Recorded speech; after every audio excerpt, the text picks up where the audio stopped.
Good evening friends, আমি doctor Ashis Majumdar. আজকের সন্ধ্যাকালীন ক্লাসে আপনাদের সকলকে স্বাগত জানাচ্ছি।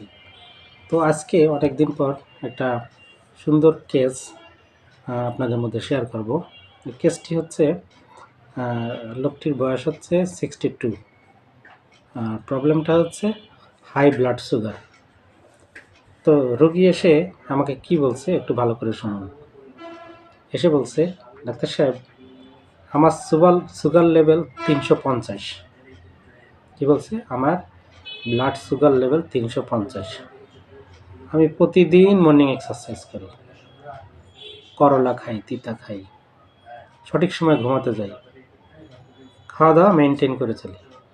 তবে মাঝে মধ্যে যে মিষ্টি খাই না তা না, দু একটা খেয়ে ফেলি। কিন্তু কিন্তু আমি কোনো সুগারের ওষুধ খাই না।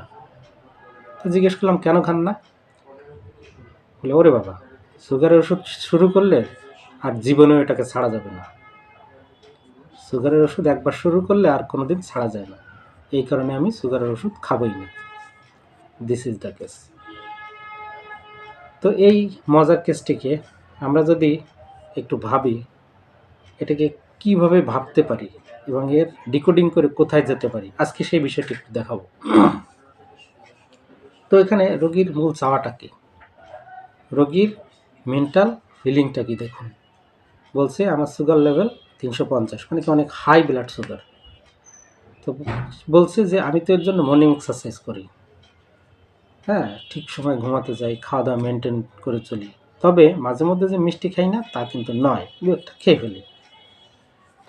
কিন্তু আমি কোনো সুগারের ওষুধ খাই না। কেন? এটা খেলে আর কোনো দিন ছাড়া যাবে না, এই কারণে আমি সুগারের ওষুধ কখনো আমি খাই না। তো দেখুন, রোগীর এই মেন্টাল ফিলিংকে আমরা যদি একটু জাজ করি, তাহলে কি দেখবেন, লোকটি আসলে যেখানে বেশি গুরুত্ব আরোপ করার কথা, গুরুত্ব দেওয়ার কথা, সেখানে সে দিচ্ছে না। কোনটা? তার এখন শরীরের যে কন্ডিশন খুব হাই রিস্কে আছে, এত বেশি ব্লাড সুগার যে কোনো সময় একটা অঘটন ঘটতে পারে। এই জন্য তার এই যে নিয়মিত যে দৌড়ঝাঁপ এক্সারসাইজের পাশাপাশি অবশ্যই সুগারকে কন্ট্রোল করার জন্য অবশ্যই মেডিসিন খেতে হবে, না খেলে বিপদ হতে পারে। এই গুরুত্বপূর্ণ পয়েন্টটা সে অ্যাভয়েড করতেছে। আর একটা কি, এর মধ্যে সে মাঝে মাঝে আবার মিষ্টি খাচ্ছে। তাহলে দেখুন, আমি নিয়ম মানছি, আবার আরেকদিকে নিয়ম ভাঙছি।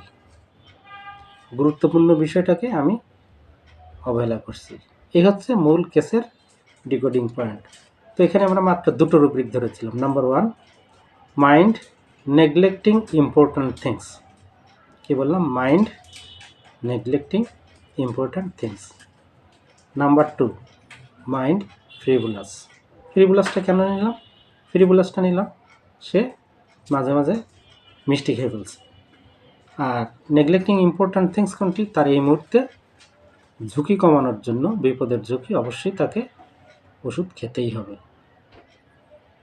মর্নিং এক্সারসাইজের পাশাপাশি ওষুধ না খেলে তার যেহেতু ব্লাড সুগার কমছে না, যে কোনো সময় বিপদ হতে পারে। তো এই দুটো রুব্রিককে আমরা একসাথে নিলে আমাদের মেডিসিন কেস ছিল কোনিয়াম ম্যাকুলেটাম। 3টা ডোজ দেওয়া হয়েছিল, প্রথম দিন 2টো, তারপরে 1টা। 15 দিনের মাথায় ব্লাড সুগার লেভেল নর্মাল হয়ে গেছিলো। This is the beauty of homeopathy. কেসটি কেমন লাগলো অবশ্যই কমেন্টের মাধ্যমে জানাবেন। সবাই ভালো থাকুন, সুস্থ থাকুন, শুভ সন্ধ্যা।